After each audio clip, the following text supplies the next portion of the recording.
안녕하세요. 위플래시 개봉 10주년을 맞이해서 재개봉을 오늘 했죠. 관련해서 오늘 방송인 제재 씨와 함께 위플래시 이야기 나눌 이은성 기자라고 반갑습니다.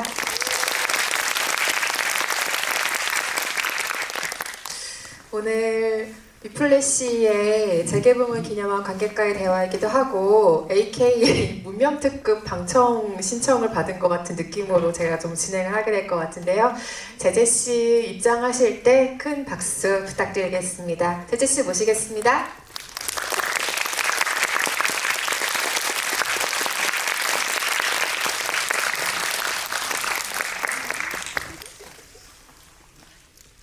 안녕하세요. 제재라고 합니다. 반갑습니다.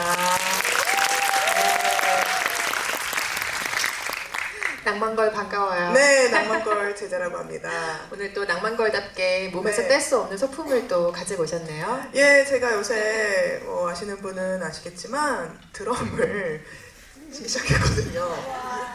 드럼을 친 지 이제 한 달 남짓 돼가는 것 같은데요. 네, 한번 가져와 봤어요. 아무튼 플래시니까. 어떤가요? 뭐라고 해야 되죠? 악보도 있습니다. 누가 이렇게 파먹었더라고요. 연습의 흔적이 막 보이는 그쵸. 네, 악보를 가지고 오셨고 실제 네. 지금은 드럼 연습할 때 가지고 다니는 스틱 가져오신 거죠? 네네. 스틱만 갖고 다니고 사실 악보는 외웠기 때문에 들고 다니진 않아요.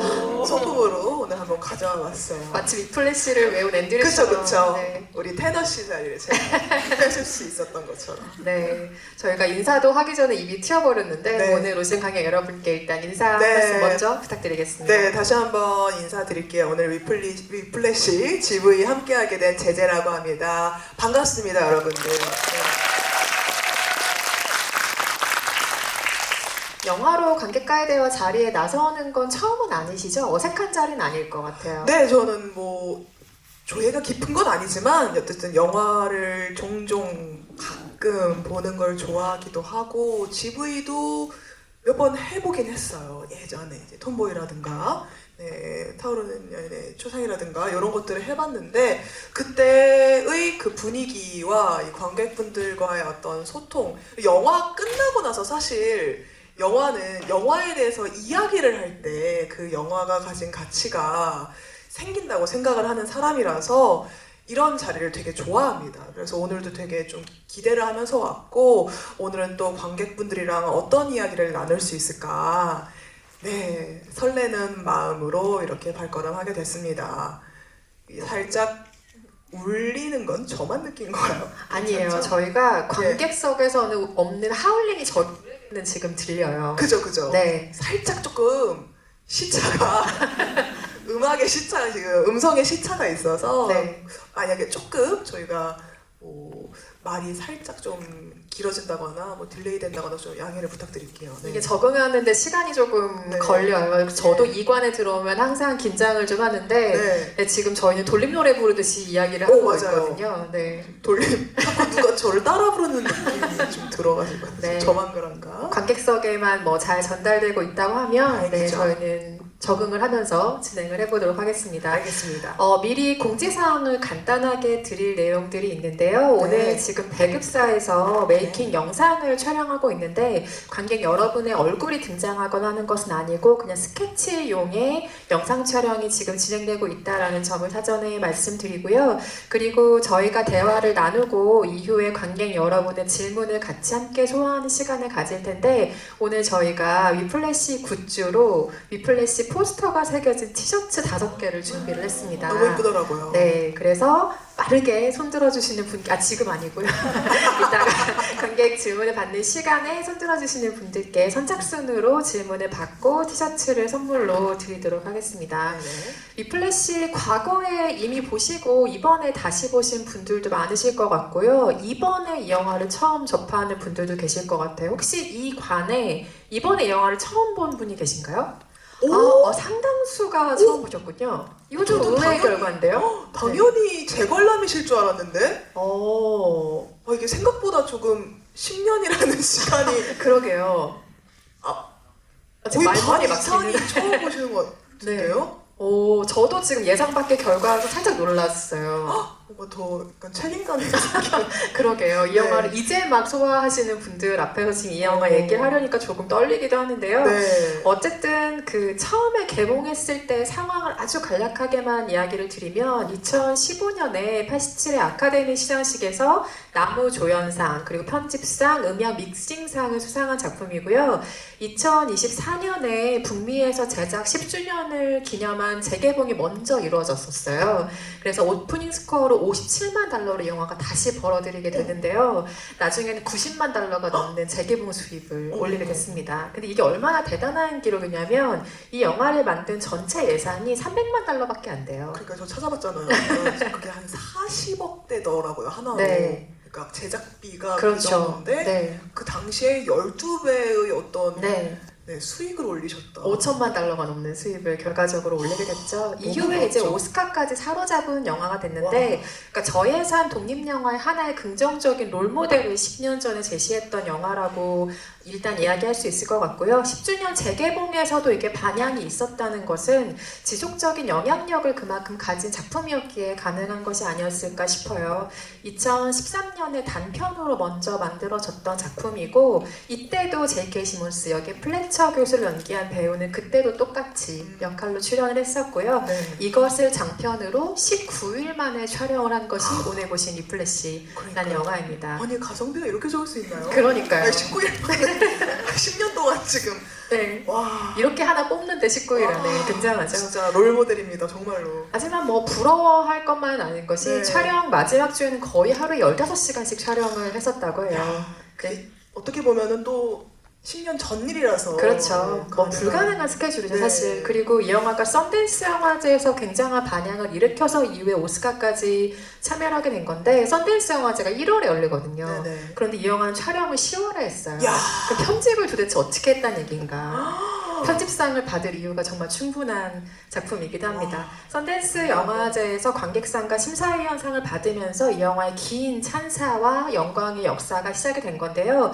이 플래시를 포함해서 데미안 셔젤 감독의 영화가 사실 한국에 여러 편이 소개가 네. 됐죠. 그쵸. 그 중에 어떤 작품 좋아하세요? 저는 사실 그 LA에서 바빌론을 처음으로 월드 프리미어 시사를 할 때 네. 가서 자막을 없이 본 적이 있습니다. 그래서 그때 좀 시차도 있고 약간 jetleg도 있고 해가지고 그때는 잘 몰랐는데 한국 와서 개봉하자마자 너무 궁금해서 내용이 제대로 무슨 내용인가 궁금한 마음에 바로 개봉날에 보러 갔는데 바빌론이 제일 좀 기억에 남았던 영화였던 것 같아요. 뭐 라라랜드도 있고 지금 뭐 위플래시도 있고 버드맨도 있고 하지만 저는 바빌론이었어요. 근데 요번에 이제 또 이 GV 준비를 하면서 다시 좀 곱씹어서 보니까 위플래시도 나쁘지 않았다라는 생각이 들더라고요. 왜냐면 제가 이거 10년 전에 저는 영화관에서 봤었거든요. 그때는 확실히 지금이랑 좀 감상이 달랐던 것 같아요. 어떻게 달라졌어요? 그 감상이 10년 사이에? 그때는 그냥 참 나쁜 사람이다. 누가요? 교수가? 플래처 교수가 참 나쁘다. 어떻게 저렇게 비인간적으로 사람을 저렇게 모욕을 주고 어떻게 정신적 고통을 저렇게 가할 수가 있지? 뭐 이런 생각, 좀 단편적 생각에 그쳤더라면 그 당시에 저희 아버님께서 이 영화를 너무 좋아하셨습니다. 그래서 요새도 그러니까 어떻게 보면 이 영화의 메시지를 항상 저한테 매일 카톡을 보내세요. 그래서 항상 한 번 태어난 인생 족적을 남겨라. 그러니까 요 한마디죠 사실. 그러니까 그게 엄청 꽂히셨나 봐요. 이 플래처 교수의 어떤 훈육 방식이 아버님의 어떤 스타일과 조금 맞닿아 있었다. 그런 잘못된 생각- 만남이 되었군요, 거기서. 하게 되면서 그때는 그냥 플래처 교수에 대해서 굉장히 나쁜 사람이다라는 정도의 인상이 있었는데 지금 다시 보니까 뭐 아버님의 뭐 전언이라든지 또 이런 여러 가지 뭐 해석이라든지 리뷰들을 찾아보니까 그런 말을 하잖아요. 이제 뭐 가장 나쁜 two words in English 뭐 하면서 good job이라는 것이 그만하면 잘했다라는 것이 가장 나쁜 말이다라는 어떤 본인만의 확고한 신념, 가치관 그렇게 내버릴 수 있다는 게 참 큰 용기다. 요즘 시대에는 거의 불가능한 일 아닐까 생각하거든요. 그래서 그런 것들이 좀 다시금 좀 보이더라고요. 예, 저것도 참 용기다, 저 사람도. 나쁘지만 네, 나쁘지만 용기다. 참 저것도, 야, 저걸 입 밖으로 내고 그거를 행동으로 보이고 참 그게, 예, 아버님이, 네. 아버님이 나에게 남긴 네. 어떤 작은 흔적. 말하죠. 예, 비슷하더라고요. 아니 이상하게 한국에서 이런 류의 교육열이 말하자면 그러니까요. 나쁜 방식으로 뜨거운 영화들을 이상하게 사교육에서 이용하는 경향이 좀 있죠. 그러니까 이게 사실 우리나라에서도 이 플래시가 공부 자극 영상 뭐 이런 인생 동기부여 영화 뭐 이런 식으로 좀 통용이 되더라고요. 인터스텔라와 같이 그쵸. 특급 영화로 활약이 되고 네, 있죠. 네. 스테이. 네. 근데 마침 저희 아버님도 좀 교사셨거든요. 그래가지고 저런. 네. 그런 여러 가지 좀 복합적인 요인들이 다시 좀 보였습니다. 네.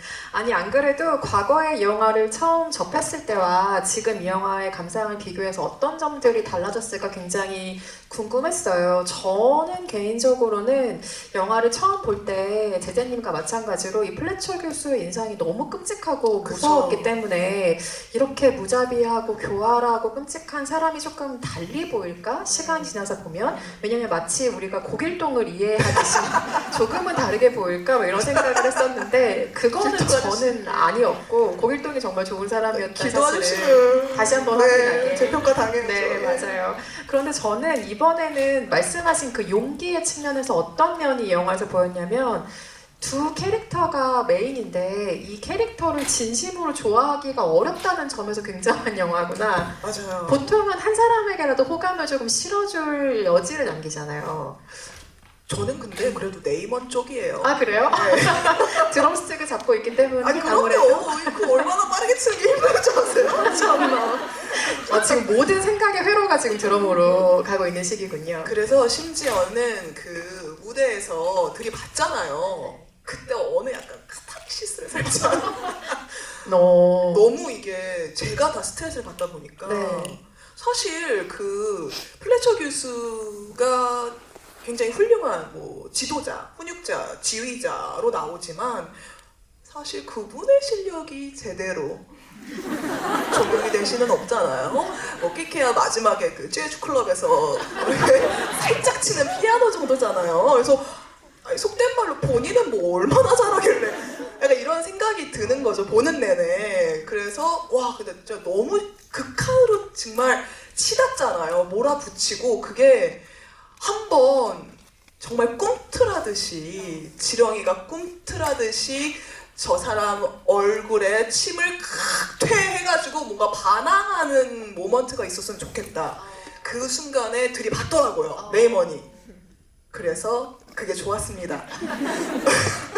지금 현실 세계에서 누군가를 들이받고 싶은 마음이 반영된 것이 아닌가 하지만 너무 그것은 평화로워요. 아니고 네, 네. 그것은 오해이고 영화 네네. 속에서 그것이 통쾌했다. 네. 그래서 저는 그 아까 두 캐릭터를 진심으로 좋아하기가 조금 어렵다라는 이야기를 했는데 왜냐면 앤드류도 사실 자기 자만심 때문에 여러 가지 상황을 그르치기도 하는 사람이라는 점에서 그런 것 같아요. 그쵸. 전 레이먼 네. 너무 INTP 같지 않아요? INTP? 그죠? INTP의 특성이 어떻죠? 그러니까 외골수적인 면이 있는, 그러니까 본인이 꽂힌 거 이외에 안 보이는 약간 경주마 같은 느낌 있잖아요. 그게 이제 INTP 친구들이 그런 경향이 좀 많이 있더라고요. 제 주변에서는 뭐 일반화하는 건 아닙니다만, 근데 살짝 공감하셔서 좀 웃으신 것 같은데, 그죠? 그러면 플래처 교수는 어떤 MBTI를 가지고 있다고 생각하세요? ENTP? 둘이 그러니까 좀 비슷하잖아요. 그죠? 근데 그거를 막 내뱉고 그거를 정말 거침없이 표현하고 확고한 본인의 신념을 가지고 다른 건 다 뭐 뭉개버리고 이런 게 살짝 그 차이가 있지 않았나. 좀 그거를 표출할 수 있는 사람이냐 아니냐. 근데 어쨌든 둘이 되게 좀 거울처럼 서로 좀 닮아있다, 거울을 보듯 그런 느낌이 좀 있었어요. 어떤 면에서는 맞아요. 서로 극단에 있던 두 사람이 어떤 모먼트에서 서로의 어떤 공통점을 알아보고 결국에는 결합되고 동화되는 과정이라고도 이 위플래시를 설명할 수 있을 것 같은데요. 네네. 혹시 이 영화를 다시 보시게 된다면 컬러를 눈여겨서 보시면 이 지점이 한층 와닿으실 거예요. 이를테면 영화의 첫 장면에서 앤드류 혼자 막 드럼을 연습하고 있잖아요. 네네네. 그때 앤드류가 정말 눈부신 하얀색 티셔츠를 입고 연습하고 있을 때 정말 정반대의 컬러인 올 블랙을 입은 플래처 교수가 나타나서 여러 가지 질문을 한 다음에 너 내 밴드에 들어와라, 너 내 동료가 되라 라는 식의 이야기를 전하기도 하죠. 그리고 대답도 안 두고 나가잖아요. 그렇죠. 아주 불만이 많으신 것 같아요, 플래처 교수에게. 그래서 네. 그렇게 완전 흑과 백이던 두 사람이 서로의 과정에서 회색지대에서 만나는 장면은 아까 말씀하셨던 그 플래처 교수가 피아노를 치는 바로 그 재즈 카페에서의 만남이죠. 그 이후에 둘 다 흑화되는 과정, 둘 다 검은색으로 가는 과정도 컬러로 풀이될 수 있는 위플래시의 가장 기본적인 구조라고도 할 수 있겠습니다. 어쩐지 그 재즈 클럽에서 좀 유해 보이시더라고요. 웬일로 회색의 옷을 입고 있기도 하고요. 네, 컬러는 뭐 이 영화를 보는 여러 가지 방법 중에 하나일 테고요. 네네. 아까 데미안 셔젤 감독의 여러 연출자, 국내에 공개됐던 뭐 라라랜드, 포스트맨, 바빌론 같은 이야기도 잠깐 나눴는데 음악 영화 자체를 원래 좋아하시는지도 궁금하네요. 누군가에게는 취향이고 네. 누군가에게는 아닌 그쵸. 장르일 텐데요. 저는 사실 그 10년 전만 해도 좋아하는 편은 아니었어요, 음악 영화. 왜냐면은 갑자기 노래를 하는 걸 좀 개인적으로 받아들이지 못하는 편이었어가지고 이 어떤 자연스럽게 이야기를 하다가 노래로 넘어가는 게 좀 찾기가 힘들었거든요, 제 입장에서는. 근데 이게 확실히 좀 세월이 흐르다 보니까 그런 게 좀 사라지더라고요. 그래서 오히려 요새는 음악 영화를 조금 더 선호하는 취향으로 바뀌었고, 근데 위플래시 자체는 그때도 뭐 이렇게 부자연스럽다라는 생각은 안 했던 것 같아요. 10년 전에 볼 때도 그만큼 굉장히 정말 잘 녹아들게 만들었고, 특히나 그 연주자, 보통 우리가 이런 밴드 공연이나 이런 뭐 공연들을 접할 때 프론트맨 위주로 보잖아요, 그 연주자보다는. 근데 그 연주자의 어떤 시선, 연주자의 어떤 그 타이트한 어떤 연출들, 그런 것들이 정말 되게 이입을 하기 좋게끔 잘 만드셨다라는 감상을 그때 당시에도 되게 했었고, 이번에 볼 때도 제가 막 손을 막 움직이게 될 정도로, 제가 마침 요새 이거 업다운 스트로크 요거 아세요 혹시? 이게 다운이고 이게 업이거든요. 다운어, 예, 다운어. 요거를 요새 기본이 안 됐다고 이렇게 들어가지고 연습하고 있는데, 그게 자꾸 막 보이고 제가 정말 여기에 빠져들어가서 정말 내가 드럼 연주를 하는 것 같은 그런 연출이 있었던 것 같아요.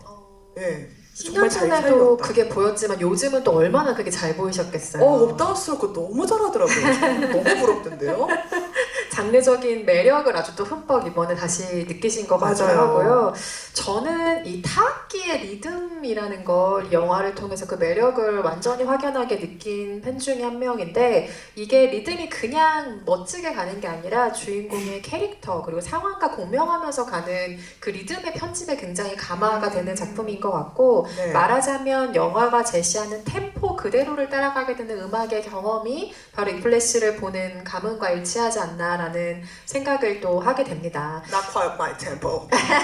그러니까요. 네. 템포에 맞추지 않으면 또 큰일이 벌어지는 상황이 생기는데요. 정말 그것도 그런데- 너무하지 않나요? 템포를 자꾸 본인 템포에 그러니까요. 맞춰. 어떻게 하라는 건지. Not quite my tempo. 러시고의 엑소- 드래깅이라고 뭐 쓸 수도 엑소시면 없고요. 제가 엑소면 이해를 해요. 죄송합니다. 네, 아닙니다.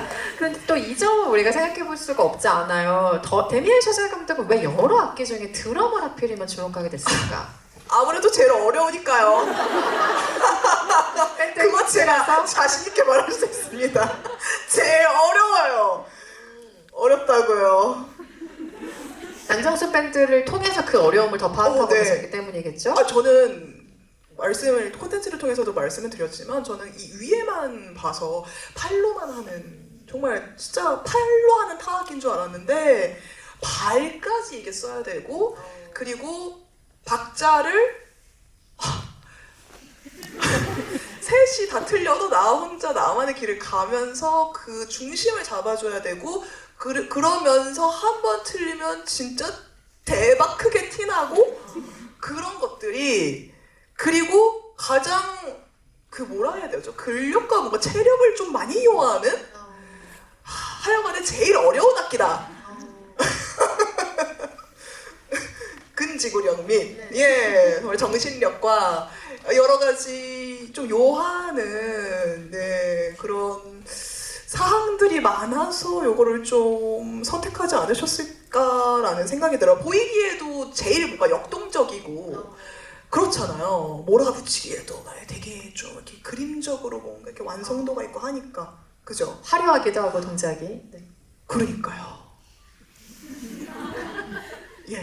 제일 어려워요. 네, 어렵다는 것은 뭐 드럼을 경험해 보신 분의 의견이니까 이거 뭐 당연히 이견이 있을 수가 없겠죠. 전 드럼 스틱을 잡아보지도 않아서 이 어려움에 공감할 수는 없지만 어떤 어려움인지 너무 예측은 가능한 어려움인 것 같고요. 저는 이게 타악기여서 그랬던 것 같아요. 그러니까 무슨 얘기냐면 이게 내리치고 스틱으로 때리고 하는 악기잖아요. 그래서 말씀하신 것처럼 이걸 동작을 잘 쓰면 크고 화려하게 화면에 담을 수가 있고 영화에서처럼 이게 엇나가면 조금 파괴적인 동작을 담을 수 있는 타악기여서 드럼이 이 소재와 아주 잘 부합하는 악기가 아니었나. 맞아요. 그것도 봤어요. 약간 액션씬처럼 찍으려고 하셨다. 그런 인터뷰를 하셨더라고요. 최재 감독이. 이게 그러니까 두 명이 이 드럼을 통해서 어떤 말씀하신 것처럼 때리는 게 어떻게 보면 그러니까 직접적 가해를 하지 않아도 이 드럼을 통한 어떤 액션의 느낌을 뭔가 표현하고 싶지 않으셨을까라는 생각도 들어요. 저도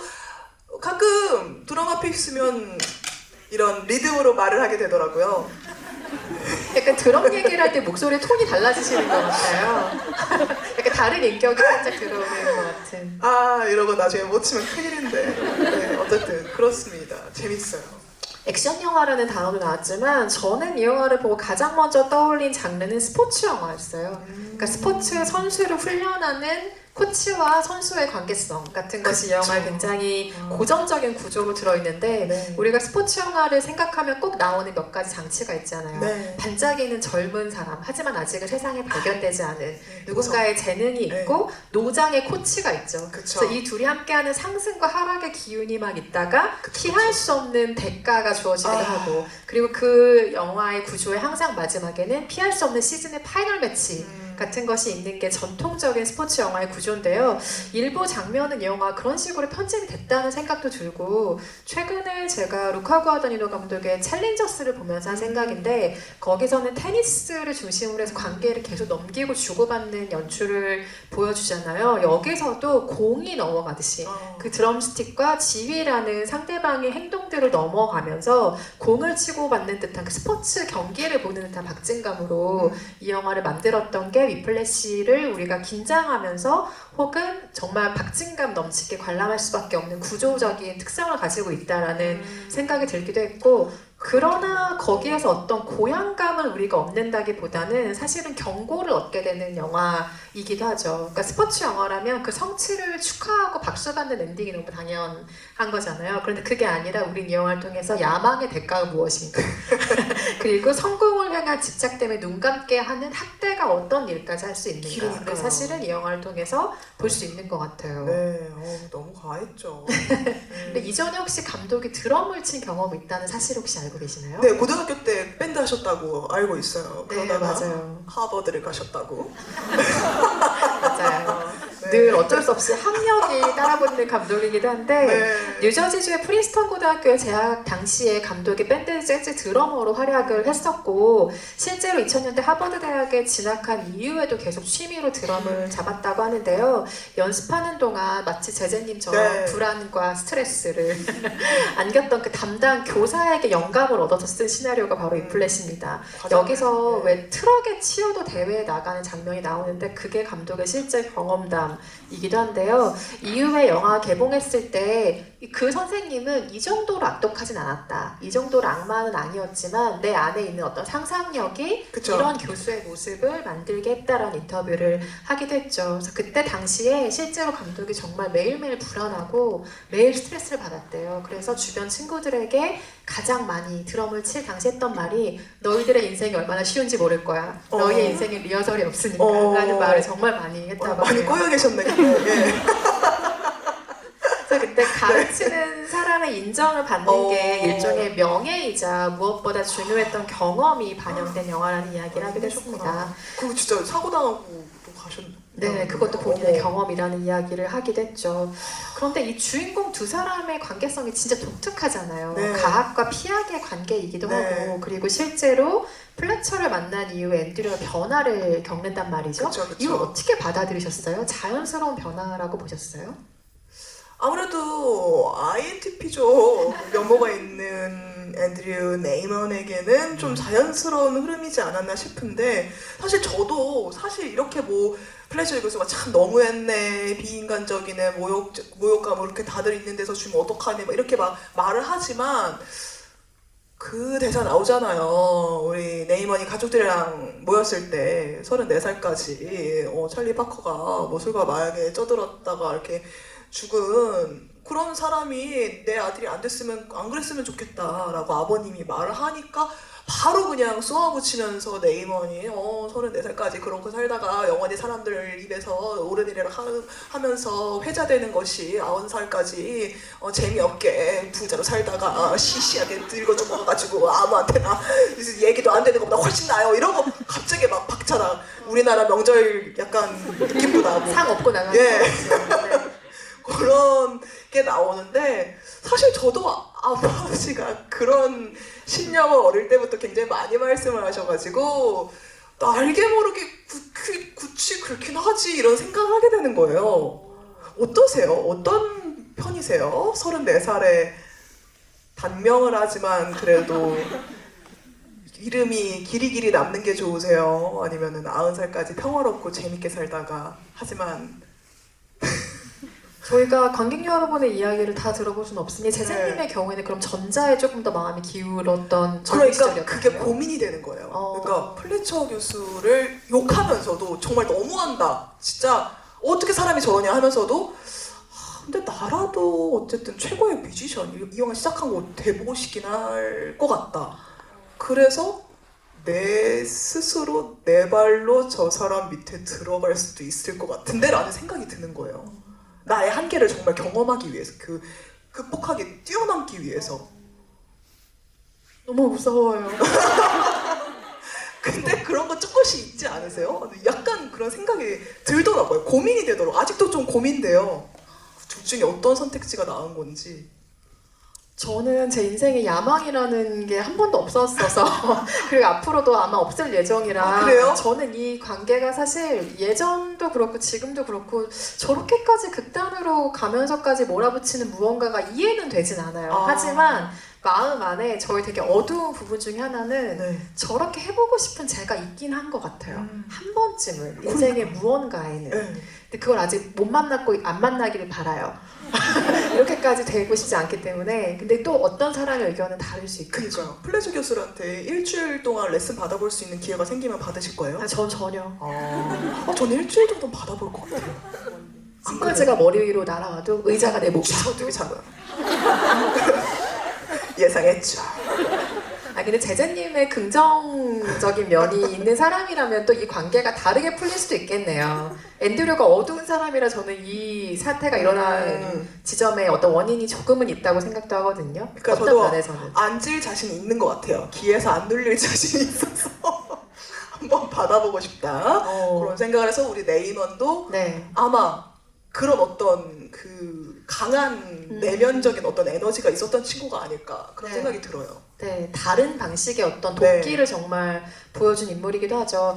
이 관계성이 저는 어쩌면 데미안 셔젤 감독의 천착하는 주제 중에 하나일 거라고 생각해요. 어떤 영화를 만들든. 물론 라라랜드 같은 작품을 떠올리신 분들에게는 네. 그런 면이 그 영화에는 전혀 없는데? 라고 생각하시겠지만 굳이 표현을 하자면 빛보다는 어두움을 조금 더 길게 들여다보는 감독이라고 해야 될까요? 라라랜드에서도 결국엔 그 사랑이 이루어지지 않죠. 그쵸, 그쵸. 그리고 이프의 가능성을 네. 만약 우리가 뭐뭐 했다면, 그랬다면, 저랬다면, 만났다면, 다시 오해를 풀었다면 이런 식의 것을 보여주는 구성 자체가 빛을 향해 있는 사람 같지는 않다라는 인상을 주게 하는데 이 주제를 가장 비슷하게 풀어낸 영화로는 그랜드 피아노라는 작품이 있어요. 이 작품은 데미안 셔젤 감독이 연출했던 영화는 아니고 각본을 쓴 작품이고 일라이자 우드와 존 쿠색이 주연을 맡은 영화인데요. 이 영화에서는 피아노를 치는 인물이 등장을 하고 이 인물이 받아든 전제는 하나라도 틀린 예요. 살인마가 실제로 그 사람을 죽이려고 기다리고 있는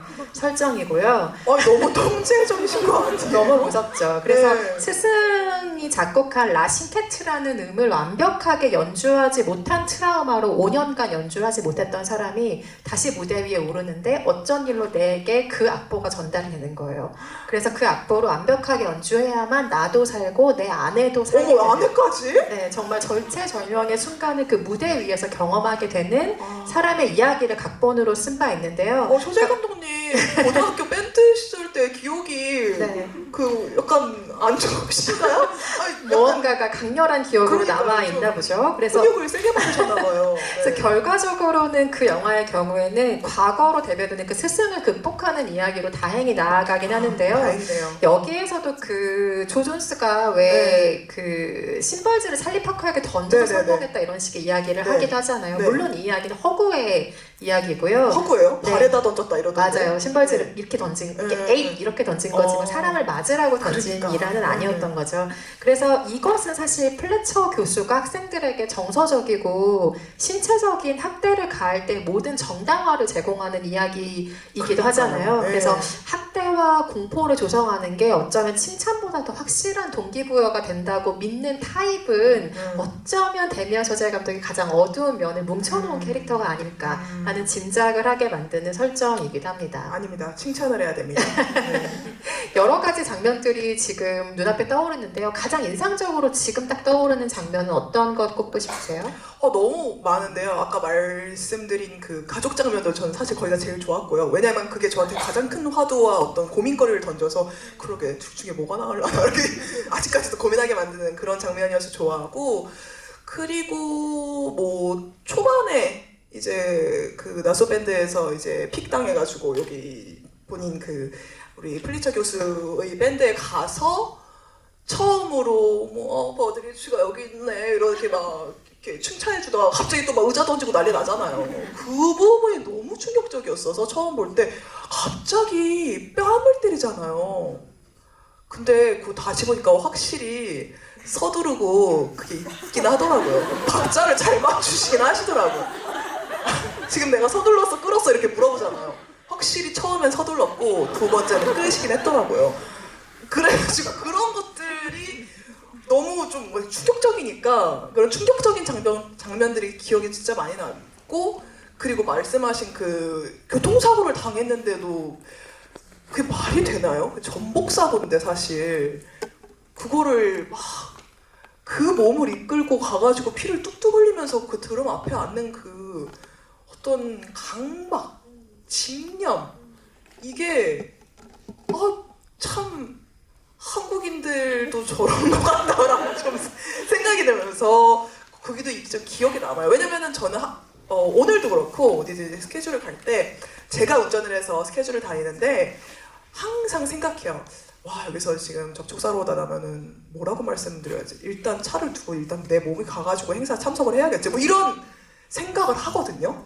약간 그걸 보면서 나라도 그랬을 것 같은 느낌이 또 들고 자꾸 저를 좀 되돌아보게 되는 장면들이 좀 많이 나오더라고요.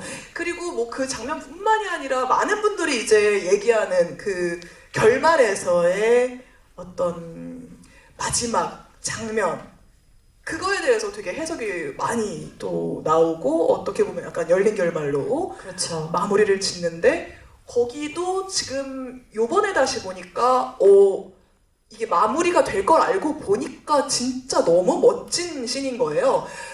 근데 제가 10년 전에 영화관에서 볼 때는 너무 허무했거든요. 그래서 끝날 때. 네, 그런 어떤 다양한, 그러니까 10년이 흐를 동안 이 바뀐 이 관객의 어떤 감상들을 뭔가 도출해낼 수 있었다. 그런 영화였다라는 게 또 역시 명작이구나. 이게 계속 회자되는 이유가 있구나. 그렇게 치면 전자에 가깝네요. 이 영화는 네이버니 이야기한 그 두 가지 선택지에서는 예, 그런 생각을 했습니다. 결말에 대한 이야기는 잠시 후에 조금 더 길게 준비하시겠군요. 이야기를 나누도록 하고요. 네. 저는 이번에 다시 보니까 그 과거의 제자였던 사람의 죽음을 잠시 슬퍼하는 플래처의 모습이 등장을 하잖아요. 그거 뭐예요? 그거 솔직히 진짜 나중에 소름 뭐 돋지 않아요? 그거 진짜예요? 그러니까 거짓말 친 거죠. 저는 그 장면을 어떻게 봤냐면 교수님 거짓말 친 거 맞죠? 그렇죠. 그러니까 다르게 죽은 사실로 그냥 네. 포장을 해서 학생들에게 본인의 그 슬픈 감정을 드러내는 순간으로 바꿨는데 저는 물론 저렇게 악마적인 성향을 가진 사람이라면 그런 거짓말쯤 아무렇지 않게 할 수 있다라는 데는 일단 감정적인 동의가 된 상태였는데 이번에 뭐가 새롭게 보였냐면 저 사람이 학생이 죽었다는 사실에 진짜 조금은 슬펐을 수도 있겠다. 조금은. 하지만 그 사람의 슬픔은 이 학생을 잃었다가 아니라 결국 내 학생이 찰리 파커가 되지 못하고 사라졌구나. 그러니까 나의 위대한 창조물이 될 수도 있었던 이 넘버링 X가 세상에서 사라졌구나 하는 슬픔에 가깝구나로 좀 보였어요. 그래서 그 장면의 느낌이 훨씬 서늘하게 다가오는 변화가 있었습니다. 근데 그 전에 이제 그 전날에 라이언 코널리한테 맞죠? 그 전날에 그 소식을 들었을 때 제가 할 수 있어요 하고 그 교수님 방 들어갔는데 약간 울먹이고 있지 않았나요? 맞아요. 그죠? 네. 그것도 그럼 연기는 아니겠죠? 저는 그것도 이 슬픔의 어떤 연장이라고 생각했어요. 내가 그렇게 공들여서 훈련해서 언젠간 찰리 파커가 될 수도 있을 거라고 믿었던 가능성의 넘버링 중에 하나가 사라졌다는 열패감 같은 것. 이 사람은 절대 학생의 죽음으로 단순히 슬퍼할 수 있는 사람의 성향은 아닌 것 같다라는 인상을 받았습니다. 온라인 게임만 하셔야 될 것 같은데. 플래처 교수가요? 네. 그걸로 좀 풀릴까요? 육성 게임 이런 거 하셔야 될 것 같아요. 그거는 좀 사람한테 할 건 아니죠. 같이 하는 사람은 무슨 죄예요. 얼마나 무섭겠어요. 게임하자니. 게임으로 풀지. 왜 사람한테 풀면 어떡해요. 무섭다 정말. 아니 그러면 이 점도 궁금해요. 우리는 끝까지 앤드류의 시각을 경유해서 이 영화를 보게 되잖아요. 네네네. 그래서 플래처를 우리가 상대적으로 바라보기도 하고 내 안에 풀리지 않는 열망을 바라보게 되기도 하는데 저는 이 영화를 플래처의 시각으로 만들면 완전히 다른 이야기가 될 수도 있을 거라고 생각하거든요. 혹시 플래처의 입장에서 상상하자면 조금 다르게 보이고 해석되는 장면이 있을까요? 플래처 교수님 입장이요. 근데 사실 궁금하긴 해요. 그분의 어떤 유년 시절 왜 그렇게 됐을까? 이유가 있을 거 아니에요. 분명히 이유는 있거든요. 그러니까 예를 들자면 그런 앤드류에게 의자를 던지는 장면을 생각해 보자면 아마 높은 확률로 어릴 때 비슷한 류의 폭력을 당했을 것 같다.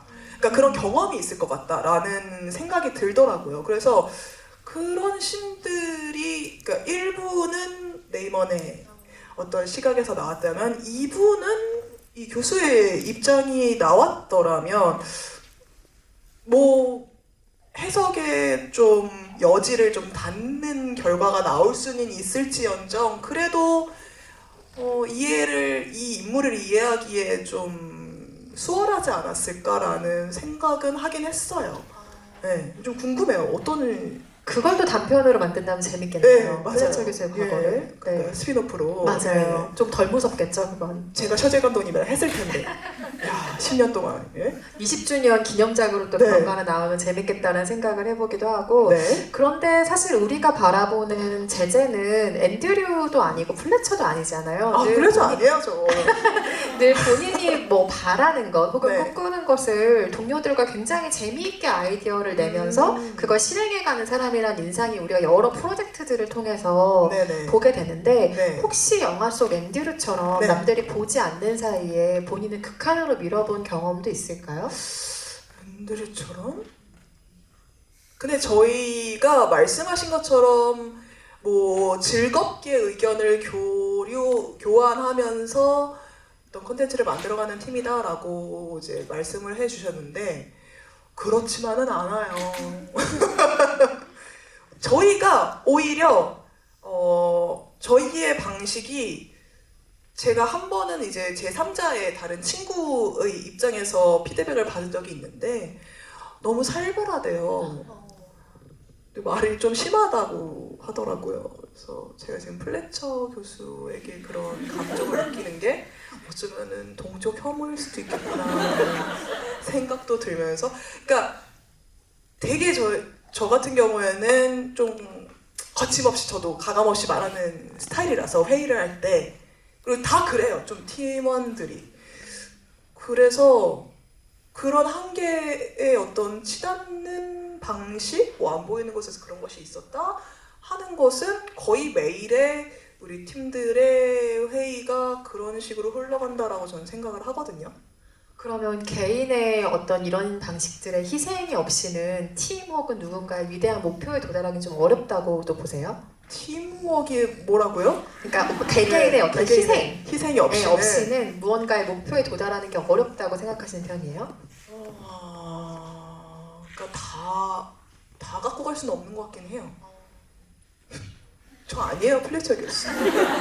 근데 그런 한계에 몰아붙이는 경향은 확실히 있다. 그냥. 그러면 그 말에 대한 인상도 일상적으로. 궁금해요. 여기서 플래처가 아까 언급해주신 대사를 하잖아요. 네네. 굿잡. 그러니까 네. 그만하면 잘했다라는 표현만큼 쓸데없는 표현은 없다. 소름 돋네. 라고 그런 이야기를 말 진짜 하는데. 저희 많이 하는 것 같아요. 아 진짜요? 네. 지금 이 팀 너무 무서워. 지금 좋다는 말 듣자고 의견 낸 거 아니라고 반박해달라고 이거를 하거든요. 그 반박을 들었을 때 수용이 되는 기분이 나쁘죠. 거죠. 근데 그래도 아무 말 없는 것보다야, 혹은 그냥 이 정도면 됐지 하고 좋게 좋게 넘어가는 것보다야 그거를 좀 제일 경계하는 것 같긴 해요. 저도 굿잡 이런 말들을. 그건 너무 쉽잖아요, 사실. 좋아 하고 넘어가면 되는데 결과는 누가 책임질 건데요. 저 플래처 교수 아니에요. 여러분 지금 저는 가까이서 눈을 봤잖아요. 지금 말씀하신 톤이랑 조금 다르긴 했는데 네. 근데 어쨌든 저는 근데 이 말에 동의하는 면이 있지만 살짝은 또 반대 의견을 가지고 있는 게 저는 굿잡이 쓸데없는 말이라는 생각은 안 해요. 아니, 왜냐하면 진정으로 노력을 할 줄 아는 사람이라면 저는 그 말에 속아서 자기 만족에 빠지진 않을 것 같거든요. 근데 그 말에 자기 만족에 빠지고 맞아 난 이만하면 됐어 라고 생각하는 사람이면 애초에 그 말을 들을 어떤 말하자면 어딘가에 도달하지 못한 사람이라는 방증이겠죠 오히려. 그래서 그 말은 필요한 말이라고 생각을 하는 타입이긴 합니다. 그죠. 적재적소에 전 타이밍의 문제라고 봅니다. 그 어떤 결과를, 목표를 향해서 달려가는 과정에서는 쓸데없는 말이라고 생각하지만 JVC 재즈 페스티벌에서조차 그럴 일이냐고요. 거기서는 카라반이랑 위플래시 얘기한 대로 하고 굿잡 해주면 얼마나 아름다워요. 참나. 하지만 그렇게 되지 않았다는 결론. 네. 아니 방금 중요한 그 두 곡을 언급해 주셨어요. 이 네. 영화에서 가장 중요한 위플래시와 카라반이라는 두 곡이 중심적으로 등장을 하는데요. 드러머 제제의 마음을 더 뛰게 만든 곡은 과연 무엇일까? 각각의 곡은 어떻게 다르게 매력적으로 들렸을까? 이것도 사실 궁금한 지점이네요. 저는 단연 위플래시고요. 화려하게 시작하잖아요, 드럼으로. 아니요, 재즈 드럼은 이렇게 났나요? 저는 그것도 참 몰랐는데 어쨌든 그게 드러머로서는 카라반의 화려함보다 앞으로는 카라반은- 오프닝에 네. 카라반은 약간 그 뭐라고 하죠? 콘트라베이스? 그 소리가 너무 매력적이던데요. 그거는 약간 그쪽이 더 매력적인 것 같고 드럼은 위플래시인 것 같아요. 제가 만약에 또 해야 된다면 뭐 몇 달의 시간이 주어져서 해야 된다면 위플래시를 고를 것 같다라는 생각이 들어요. 그런 일이 실제로 아니요. 일어날까요? 그럴 건 아니에요. 지금 낭만 고양이로도 너무 힘들어요. 남아고양이와 프리텐더도 너무 벅찬 상황에 언젠가의 네. 위플래시 연주를 또 기대해보기도 하면서요. 마지막으로 제가 질문 하나만 드리고 네. 객석으로 마이크를 드리려고 하는데요. 네네. 이 영화의 그 논쟁의 20분에 대해서 얘기해보려고 합니다. 네. 그 마지막 시퀀스. 아, 그러니까 정말 망신을 당하고 무대 밖으로 나갔던 앤드류가 다시 돌아와서 카라반을 자신의 템포로 연주하게 되는 그 10분간의 여정. 이게 왜 10분이냐면 실제로 카라반이라는 곡이 9분이 넘는 네. 곡이에요. OST를 들어보시면 전곡의 길이가 그 정도 된다라는 것을 아실 수 있을 텐데요. 한 10여 분간 펼쳐지는 정말 그 미친 연주의 끝에 탁 하고 엔딩을 달아버리는 게 이 영화의 결말이기도 합니다. 여기서는 영화적 재미와 쾌감과 의문과 많은 것들이 뭉쳐있다는 생각이 드는데 여기에 이 장면 어떻게 설명하고 싶으세요? 캐릭터가 한 변화를 설명해 주셔도 좋을 것 같고 그 장면에서 느껴지는 감흥을 얘기해 주셔도 좋을 것 같고요. 제가 그래서 요거 결말을 어떻게들 보실까 해서 말씀하신 그 부분이 정말 그 단어 그대로 논란의 일부이더라고요. 그래서 뭐 보니까 어떤 분은 플래처 교수가 창피한데 그 연기를 하는 것이다 뭐 이런 분들도 있고 아니다 결국은 둘이 화합의 길로 나아가는 것이다 라는 것도 있고 저는 개인적으로 이번에 볼 때는 그 어쨌든 약간 힘의 그 완력 싸움을 계속 하잖아요 그 둘이.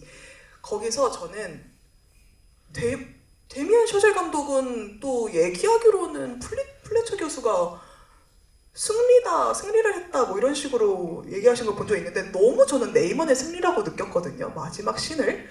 왜냐 큐 you in 하잖아요. 내가 큐 줄게요. 그러니까 지휘자 뭐 이거밖에 안 하시는데 그거까지 가져간 거잖아요. 여기 지금 지휘하시는 분 안 계시죠? 죄송해요. 혹시 플래처 지휘를 교수한테만 업으로 하고 계신 분이 계시다면 본인은 오해하지 얼마나 마시고. 잘하길래라는 그 억하심정 때문에 한 말이고요. 그 부분이 너무 뭔가 희열이 느껴질 정도로 큐유인 그기가 너무 좋았어요. 그래서 이거는 네이먼의 승리다 라고 저는 생각했어요. 요번에 볼 때 그 첫 번째 볼 때는 둘이 뭐 하는 거야? 라고 생각했는데 이번에 약간 유심히 둘이 싸우네 둘이 왔다 갔다 하네 이러면서 보니까 네이먼이 안 졌다. 그러니까 당연히 상하 관계니까 늘 지고 시작할 수밖에 없는 관계였는데 거기서 한번 전복을 시도했다라는 게 너무 좋더라고요. 너무 반골 같나요? 그런 감상을 전 느꼈습니다. 저는 처음 볼 때는 명백하게 이 감정이었어요. 플래처를 압도하는 무언가를 해냈다라는 감정이었는데 그 감정을 조금 넘어서서 들었던 감정 중에 하나는 둘이 그냥 각자의 원하는 성공을 이뤘다. 그러니까 한 명은 자기의 박자대로 자기 템포대로 완곡을 해버리는 어떤 열정을 보였고 한 명은 이 학생이 나의 찰리 파커인가의 가능성을 본 무언가의 승리를 각자의 승리를 맛본 순간이라고 여겨서 그래서 둘이 그 웃음을 짓는 듯 마는 듯 하는 표정을 그렇게 클로즈업으로 보여줬구나 하는 생각이 들었는데 이번에 제가 했던 가장 어두운 버전의 상상은 앤드류가 웃어 보이는 것이 학대 피해자의 전형적인 증상이다라는 생각이었어요. 무슨 얘기냐면 이미 뭔가 마음이 플래처의 교육 방식대로 따라가는 게 최고의 목표가 되어버린 상황이잖아요. 그래서 아마 그런 사람이 지어 보일 수 있는 가장 최고의 제스처였을 것이다. 그러니까 일부는 여전히 플래처가 자기에게 찬사를 주기를 갈구하고 있는 어떤 웃음일 수도 있을 것이다. 그러니까 그가 원하는 방식대로 끝내 연주해내는 감정적이고 신체적인 피해자일 수도 있겠다. 앤드류는 이런 좀 어두운 상상을 해보기도 했고 이 어두운 상상을 하게 된 끝에는 10년 사이에 데미안 셔젤이 남긴 많은 인터뷰 때문이기도 했는데요. 데미안 셔젤 감독의 앤드류의 미래 예측 중에 이것이 있습니다. 앤드류는 아마 슬프고 껍데기만 남은 사람이 될 거고 30대 약물의 남용으로 죽었겠죠 라는 인터뷰를 한 적이 있는데 그렇죠. 본인이 만들어 온 인물에게 좀 너무하죠. 그런데 이것은 사실 감독이 뭐 암울한 전망을 그냥 내놓으려고 해서가 아니라 실제 찰리 파커가 아까 언급하신 대로 영화에 등장하는 대로 30대 생을 마감한 사람이기도 했고 여기서 또 앤드류 네이먼이 자기가 시시하게 90세까지 살 바에는 30대에 그냥 깔끔하게 위대한 사랑을 되는 것이 낫다라는 말을 하잖아요. 그래서 네. 그 모든 것에서 비롯됐던 어떤 어두운 전망이 아니었을까라는 생각을 해보기도 합니다. 지금 생각하니까 그냥 90살까지 사는 게 나은 것 같아요. 그렇죠? 네, 이 생각은 내일 아침에 또 바뀔 네. 수가 있다는 거. 네. 친구들이 기억해 주잖아요. 관객석을 마이크를 넘겨서 제자님이 영화를 어떻게 보셨는지 같이 좀 의견을 나누고 물어보고 싶으신 점을 한번 들어보려고 합니다. 손 들어주시면 마이크 전달해 드릴게요. 이쪽 두 번째 줄에 계신 관객분께 가장 먼저 마이크 드립니다. 주려고 오신 게 아니었구나. 제 거 같이 쓰시면 될 것 같아요. 안녕하세요. 안녕하세요. 네. 저는 이 영화를 이번에 처음 봤는데요. 그래서 10년이 지나서 다시 처음 보니까 그 드럼을 템포를 되게 강조해서 네. 인간의 한계를 몰아붙이잖아요. 네, 네. 그걸 보면서 요즘은 굳이 실현자가 없어도 기계로 다 악기를 하니까 네. 그게 조금 몰입을 약간 영화의 몰입을 방해하는 요소가 되기도 했고 네. 조금 플래처를 조금 더 비인간적으로 보게 네. 되는 요소가 되기도 했는데 네. 이렇게 영화 개봉한 지 10년 좀 오랜 시간이 지나서 옛작을 다시 보는 경우에 현실과 좀 괴리감이 느껴지는 경우가 있잖아요. 이런 네네. 부분에 대해서 어떤 식으로 좀 영화를 받아들이시는지 궁금해요. 그러니까 그때 시절에는 어쨌든 지금처럼 이제 AI의 등장이라든가 기계의 발전이 지금 수준까지 이제 이르지 못했으니까 사람이 그렇게 신의 경지에 다다르는 템포를 치는 것이 필수 불가결했지만 지금은 뭐 다 해주는데 저렇게까지 뭐 해야 되나 뭐 이런 생각이 드셨구나. 그럴 수도 있겠네요. 그건 제가 전혀 생각지 못한 부분인데요. 그런 생각이 드셨어요? 혹시 지금 처음 보신 분들? 디지털 네이티브신가 봐요. 알파 세대. 근데 그래도 아직은 그래도 우리 알파고를 우리 이세돌 씨가 이겼던 것처럼 아직은 저는 그래도 그 사람의 진정성과 노력과 이 땀이 들어간 결과물이 필요하다고 보는 입장으로서 사실 템포로 대변되는 너의 투지를 보여라라는 말이었다고 생각하거든요. 예, 그게 뭐 사실 자꾸 템포 틀렸다는데 잘 모르겠어요. 저는 솔직히 그냥 더 열심히 해라는 또 다른 표현이 아니었을까라고 생각이 드네요. 네, 그렇게까지 빨리는 못해요. 저도. 저는 이게 예술의 특수성 같아요. 그러니까 저게 만약에 뭐 공장에서 똑같은 시간에 얼마나 많은 벨트를 조립하느냐의 문제였다면 말씀하신 감형이 맞을 수도 있을 것 같아요. 근데 예술이라고 하는 건 AI가 아무리 피카소의 그림을 똑같이 그린다 한들 영혼이 모방되지 않는 분야가 바로 예술이기도 하잖아요. 음악도 예술의 한 종류이고 말씀하신 것처럼 영혼이 어디까지 담길 수 있는가, 투지가 어디까지 담길 수 있는가의 결과물로 우리가 감화되는 것이 예술이기 때문에 이 영화는 좀 그런 특수성 안에 있는 분야가 아닌가라는 생각을 조심스럽게 해봅니다. 그런데 굉장히 유의미하고 재미있는 포인트였던 것 같아요. 감사합니다. 저도 처음 뭔가 생각하게 되는 관점인 것 같아요. 그래, 맞아, 사실 기계가 하면 되는데. 네, 이번에 조금 뒤로 가볼까요? 네, 지금 저기 오른쪽에 이렇게 약간 하트처럼 드신 분이 있거든요. 네, 두 분이 동시에 들어주셔가지고 맨 뒤에 계시는 분들이 또 이게 본인들이 이렇게 질문하고 싶은데 잘 또 못 봐주시니까 좀 아쉬운 경우가 있어요. 예. 제가 두 가지 질문을 좀 드리고 싶은데요. 네네. 제가 배우기로는 연기는 삶의 모방이라고 배웠습니다. 그리고 삶의 모방을 어쨌든 이 두 배우들이 보여준 거잖아요. 그리고 이 영화에서 말씀하셨듯이 아까 레이먼이 반항을 했으면 좋겠는, 침에 네. 뱉었으면 좋겠었는 네네네. 그 순간에 막 달려들었다고 네. 하셨는데요. 만약에 대한민국 지금 시대에서 네. 만약에 그런 사건이 공식적인 자리에서 일어났다 하시면은 끔찍해.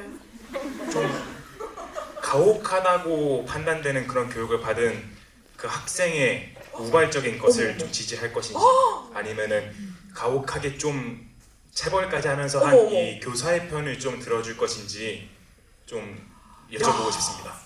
약간 사범대세요? 약간 교육의 미래 이런 주제를 일단 질문 감사드려요. 네. 네, 하나 더 있나요? 간단한 건데요. 네. 마지막에 연주 끝에 의미심장한 미소 지으면서 네. 끝내잖아요. 네. 그때 플래처와 레이먼 중에서 그 완력 싸움의 승자를 누구인가 꼭 가려야 한다면은 네. 누구를 고르실 것 같습니까? 미리 오늘 오기 전에 준비하신 거예요? 아니요, 질문을? 제가 이 질문을 아까 GV 보이자마자 이야기를 들으면서 질문을 꼭 들어보고 싶다. 오. 이 티셔츠에 상관없이 정말 들어보고 싶다는 생각으로 질문을 준비해서 여쭤보는 겁니다. 그러니까요. 예. 네. 감사합니다. 감사합니다. 일단 이게 사실 영화적 허용과 이게 또 진짜 실제로 이게 일어나는 일은 너무나 다른 얘기이기 때문에 실제로 그럼 큰일 나죠. 큰일 나요. 말도 안 되는 일입니다. 정말로 저는 그건 말도 안 되는 얘기라고 생각합니다. 네?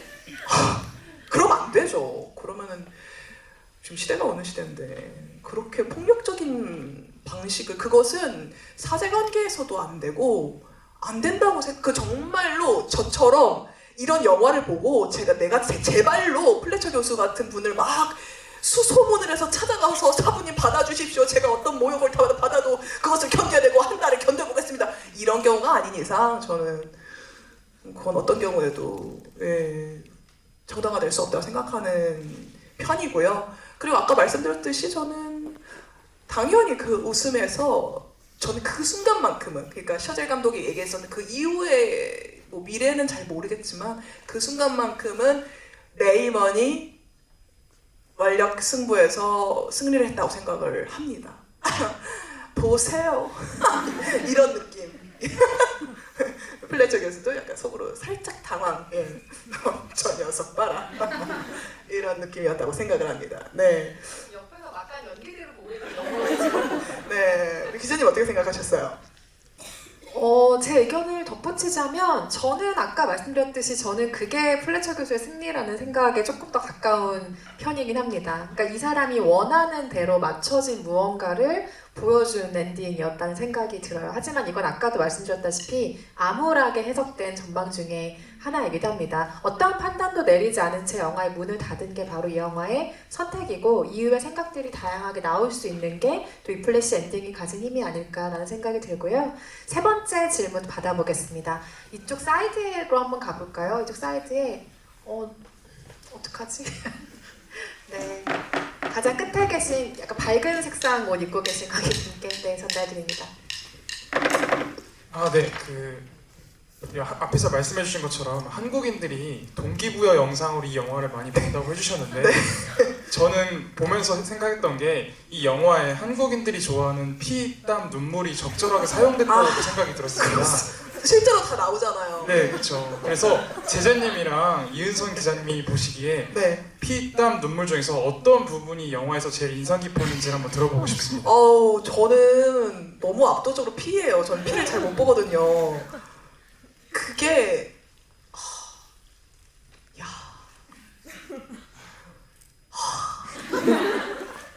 진짜 여기 이렇게 레이먼 여기 피 나가지고 밴드 붙이는 씬 있잖아요. 저는 그것조차 잘 제대로 못 봅니다. 그 정도로 전 피를 싫어해요. 그런데 또 거기서 오는 이입되는 감정들이 있으니까 그것을 또 연출하셨을 때고 말씀하신 피땀 눈물 중에는 당연히 피가 시각적으로는 너무 사로잡았고요. 뭐 땀이야 뭐 말할 것도 없고 땀이 그 심벌 그 크래쉬 치는 심벌 위로 올라가잖아요. 거기서 막 통통통 튀는 그런 모습들. 그런 것들도 굉장히 이 연주자의 생동감을 너무 잘 연출해냈다라는 생각이 들었고 눈물 처음에 흘리는 그 씬, 레이먼이 그런데 또 플래처 교수는 극악무도하게 거기서 이런 누가 동정이라도 하길 바라는 건가? 동정표라도 얻을 심산인가? 이런 또 얘기를 하시잖아요. 마치 무용한 눈물이라는 듯이 말이죠. 근데 저는 사실 눈물을 잘 안 흘리는 입장에서 저도 어렸을 때 그런 눈물을 흘리는 케이스가 그런 억울할 때 굉장히 많이 흘렸었거든요. 그거 생각해보면 네이먼이 그 어떤 그 눈물이 네이먼의 어떤 성장 서사, 그 극복의 어떤 상징으로 등장을 하지 않았나 싶은 생각도 지금 들고요. 지금 피땀 눈물을 지금 순서대로 좀 생각해보고 있어요. 그래서 피는 제가 못 보고 눈물은 너무 그 연출이 너무 좋았고, 그리고 땀은 연출이 좋았고, 눈물은 어떤 네이먼의 성장의 시작, 성장 서사의 어떤 서막을 보여주는 게 아니었을까라는 또 생각이 드네요. 동정심 유발하냐고 하는 거 너무하지 않아요? 말이? 피땀 눈물 이렇게 생각해봤습니다. 어떻게 좀 전문적 의견 좀 붙여주세요. 전문적 의견이라기보다는 저는 땀이 제일 인상적이긴 한데, 왜냐면 어떤 성취를 이루기 위해서 피랑 눈물은 흘리지 않았으면 좋겠어서요. 그러니까 눈물도 당연히 흐르긴 한데 그렇게까지 슬플 일이 없고 피가 날 정도의 어떤 불필요한 신체적인 학대에 가까운 과정 없이 그냥 순전히 땀으로만 읽어지는 어떤 성과를 너무 응원하고 싶기 때문에 이 영화에서는 땀이 굉장히 기억에 남고, 저는 직업 특성상 이렇게까지 일하면서 땀 흘릴 일이 진짜 없거든요. 그래서 항상 스포츠 하시는 분들 혹은 뭔가 엔터테이닝 업계에 종사하시는 분들의 땀을 보면 항상 그게 굉장히 대단해 보이는 지점이 있는데, 그래서 땀이 가장 기억에 남는 것 같고, 또 하나 인상적인 기억이 있다면 마일즈 텔러, 그러니까 여기서 앤드류 네이먼이 연기한 배우가 실제로 땀 분장을 한 적이 없다는 인터뷰를 본 적이 있어요. 그만큼 실제로 흘린 땀이라는 이야기가 갑자기 스치면서 피땀 눈물 중에는 땀을 가장 우선으로 꼽고 싶습니다. 재밌는 질문이었어요. 감사합니다. 마지막 질문 하나만 더 받아볼까요? 이쪽 사이드에서는 아무도 지금 질문을 안 받았었죠. 세 번째 줄에 계신 관객분께 마이크 드립니다. 참고로 이거 손목 보호대예요. 피땀 눈물의 징표라고 할 수 있죠. 네, 영화 너무 잘 봤고요. 네. ENFP인 제제님이시니까 네. 상상을 잘 하실 것 같아서 질문을 드리는데요. 앤드류의 그 멋지고 광기 어린 마지막 연주가 끝나고 영화는 네. 실제로 끝이 나지만 그 이후의 이야기를 만약에 풀어간다면 플래처가 네이먼에게 건넨 첫 마디가 무엇이었을지 상상해 본다면 어떤 말이었을까요? 굿 잡 아니었을까요? 화가 났을 것 같아요, 저라면. 그죠? 솔직히 창피하잖아요.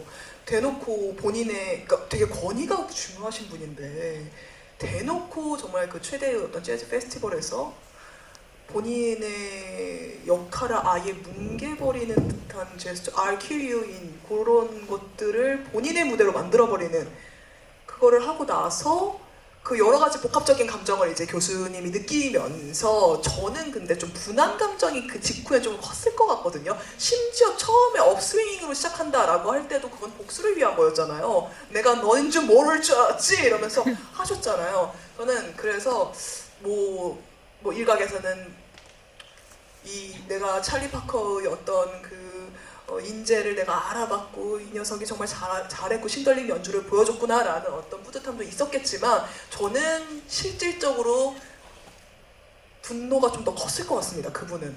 그래서 오히려 역설적으로 가장 쓰레기라고 생각하는 단어인 굿잡을 얘기해줬을 것 같아요. 네이먼에게 하고 굿잡. 그러니까요. 그건 굉장히 모욕적인 말이잖아요. 그 상황에서 그렇게 던지는 것은. 왜냐면 가장 쓸데없는 말이라는 네. 이야기를 했었으니까요. 그쵸. 근데 자존심 세우는 말을 무언가 했을 것 같죠? 맞아요. 러싱 월 드래깅 이런 얘기를 했을까요? 네. 아무튼. Quite not my tempo. 네, 뭔가 그렇게 항상 상처 주던 방식의 말을 꺼냈을 것 같기는 하다는 그런 사람은 생각이 잘 안 들어요. 변해요. 네, 그런 식의 어떤 말을 하지 않았을까. 네이버는 전 잘 됐을 것 같은데. 저도 그랬으면 좋겠어요. 근데 만약에 저라면 네가 나 이겼다고 생각하지? 라는 대사를 할 것 같기는 해요. 너무 추하지 않나요? 너무 추잡스러운데 그 말은? 제 마음이 너무 지금 추잡스럽고 아니 그러니까 가지고 너무 비겁스럽잖아요, 그죠? 너무 진 사람의 어떤 발버둥 같은 느낌이랄까? 아니 근데 무대 위에서 네. 그 네가 나를 진짜 소위 뭐 먹였지? 네, 라는 네, 식으로 얘기를 할 수 있는 사람이면 같은 사람이죠. 끝나고 나서도 그런 정도의 말을 할 수 어. 있는 사람이지 않았을까. 근데 제가 네이먼이라면 그 말을 들었을 때 가장 큰 성취감을 느꼈, 그 승리감을 느꼈을 것 같아요. 야, 이 사람이 드디어 좀 횡설수설하는구나. 그렇지 않았을까요? 아, 너무 제가 지금 너무 적대적이죠. 죄송해요. 아니 지금 플래처 그렇죠. 교수였다가 아니었다가를 반복하고 계세요. 아니 왜냐면 제가 이번에 볼 때 너무 플래처 교수의 입장을 너무 이해해보고 싶어서 정말 그 사람의 입장을 보는데도 오히려 뭔가 계속 약간 안 되더라고요, 그게. 하지만 그 밑으로 30일은 들어가 보고 싶다. 근데 또 그쵸, 살짝 배워보고 싶은데 약간 이런 느낌. 네, 질문 네. 감사드려요. 감사합니다. 티셔츠가 하나 남았는데 저희가 시간은 없어서 제가 치사한 방법을 쓰도록 하겠습니다. 제재님이 치사. 한 분 예, 치사 손에 스킬. 드신 분 중에 지목해 주시면 어머 어떻게 그분께 티셔츠를 마지막으로 전달하려고 합니다. 너무 많이 드셔가지고 안 되겠는데. 여기 뭐라 하죠? 멜란지 그레이? 멜란지 그레이 색의 약간 맨투맨인가요? 뭐 가디건인가요? 예. 네네네네네. 좀 네, 빨리 드셔가지고. 네 번째 줄에 앉아 예, 계신 가디건이고요. 관객분께 네. 쇠탄가요? 쇠탄? 질문을 다 후드군요. 소화하지 못한 죄송함을 전하면서 티셔츠라도 네, 전달해드리도록 좀 하겠습니다. 바로 드셔서 선착순이었어요. 너무 아쉬워하지 마세요. 네, 오늘 이 플래시 개봉 10주년 재개봉을 또 기념해서 제재님과 관객 여러분과 같이 이야기 나눠보았는데요. 오늘 어떠셨는지 소감 들려주실까요? 저는 안 그래도 제가 좀 말이 많은 스타일이라서 이런 자리를 너무 좋아하는데요. 어떻게 사실 뭔가 뭐 드럼을 치기 시작한다고 해서 불러주셨지만 제가 전문가도 아니고 뭐 영화적으로 제가 뭐 소견이 깊어서 정말 여러분들과 막 고견을 나누고 막 이런 깜냥이 안 되는 그런 사람이라고 생각을 해요. 근데 오늘 또 이렇게 기자님이 옆에서 제가 약간 횡설수설 말을 해도 또 이렇게 아름답게 갈무리해 주시고 또 우리 관객분들도 너무 진짜 단 한 분도 다른 생각하시는 분이 없이 정말 귀 기울여서 막 이렇게 끄덕여 주시고 이렇게 공감해 주시고 의견 교류해 주시고 이런 것들이 너무너무 행복했습니다. 시간 가는 줄 몰랐어요, 정말로. 네, 이런 자리가 많이 마련이 됐으면 좋겠고, 저는 영화가, 제가 영화인은 아니지만서도, 영화가 어쨌든 이런 자리를 통해서 정말 꽃피운다고 생각하기 때문에, 이런 자리가 앞으로도 좀 많았으면 좋겠고, 요즘 또 영화 업계가 좀 많이 어렵다고 하는데, 우리 또 많은 관객분께서 사랑해주시고, 이런 자리에서 저 또한 많이 찾아주시면, 다양하게 또 만나 뵙는 그런 시간들이 있었으면 좋겠습니다. 오늘 늦은 밤에 저녁에 찾아와 주셔서 너무 감사드리고요. 낭정순 밴드가 절찰리에 또 문명특급 유튜브에서 매주 목요일마다 나가고 있으니까 제 드럼 실력이 어떻게 또 네이먼처럼 성장할지는 한번 두고 볼 일이네. 꼭 봐주세요. 네.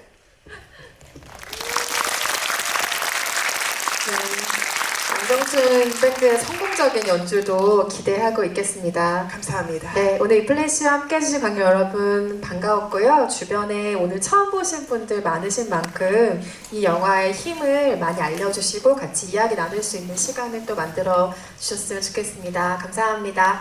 조심히 돌아가세요.